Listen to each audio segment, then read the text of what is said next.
Assalamualaikum warahmatullahi wabarakatuh. Nama saya Muhammad Farid Sanani dari 1247 nomor absen 18.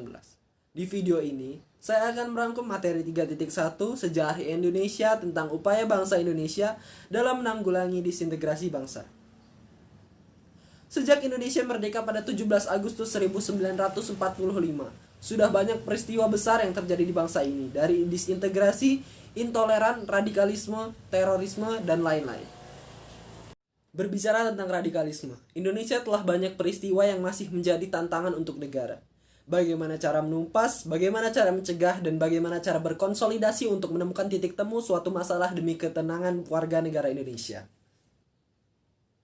Dari mulai pemberontakan Madiun 18 September 1948, peristiwa Madiun ini dipimpin oleh Moeso yang baru kembali dari Moskow. Aliran kiri itu merebut Madiun dan memproklamasikan Soviet Republik Indonesia. Namun mereka dapat ditumpas oleh Tentara Nasional Indonesia. Lalu yang kedua ada Negara Islam Indonesia. Pertama kali terbentuk di daerah Tasikmalaya oleh Kartosuwiryo pada 7 Agustus 1949. NI memiliki gerakan yang dinamakan Darul Islam DI, sedangkan tentaranya disebut Tentara Islam Indonesia TII.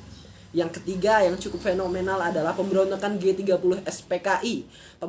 Pemberontakan G30 SPKI menjadi salah satu bentuk disintegrasi bangsa, di mana hal tersebut merupakan gerakan pengkhianatan yang dilakukan oleh Partai Komunis Indonesia untuk merebut kekuasaan dan mengganti dasar negara Pancasila dengan dasar mereka, yaitu ideologi komunis. Tidak sampai di situ saja, pemberontakan-pemberontakan yang lainnya masih terus terjadi hingga tahun 2021. Lalu yang tidak kalah menyita publik adalah Operasi Papua Merdeka yang selalu dibahas di sidang umum hingga sidang khusus PBB. Organisasi Papua Merdeka disingkat OPM adalah sebuah organisasi yang didirikan pada tahun 1965 untuk mengakhiri pemerintahan Papua dan Papua Barat yang saat ini masuk ke dalam Indonesia, yang sebelumnya dikenal sebagai Irian Jaya, dan untuk memisahkan diri dari Negara Kesatuan Republik Indonesia. Upaya penanggulangan, membangun dan menghidupkan terus komitmen, kesadaran, dan kehendak untuk bersatu. Menciptakan kondisi dan membiasakan diri untuk selalu membangun konsensus.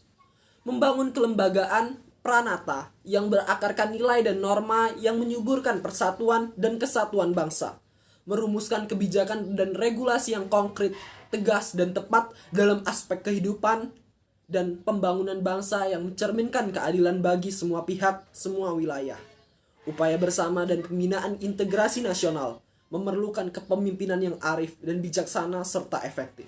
Kesimpulan yang dapat kita ambil dari materi 3.1 adalah disintegrasi bangsa separatisme merupakan permasalahan kompleks akibat akumulasi permasalahan politik, ekonomi, agama, budaya, serta keamanan yang saling tumpang tindih, sehingga perlunya penanganan khusus dengan pendekatan yang arif serta mengutamakan aspek hukum, keadilan sosial, dan budaya.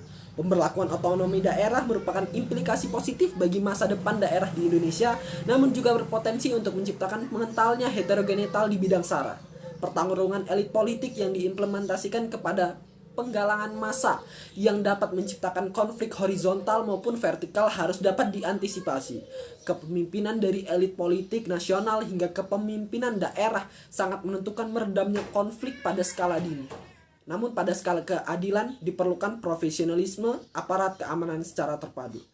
Sekian pembahasan tentang rangkuman materi tentang disintegrasi nasional dari saya. Apabila materi yang saya sampaikan menyimpang ataupun materi yang saya sampaikan tidak pas dengan materi yang Ibu berikan, saya mohon maaf. Saya akhiri. Assalamualaikum warahmatullahi wabarakatuh.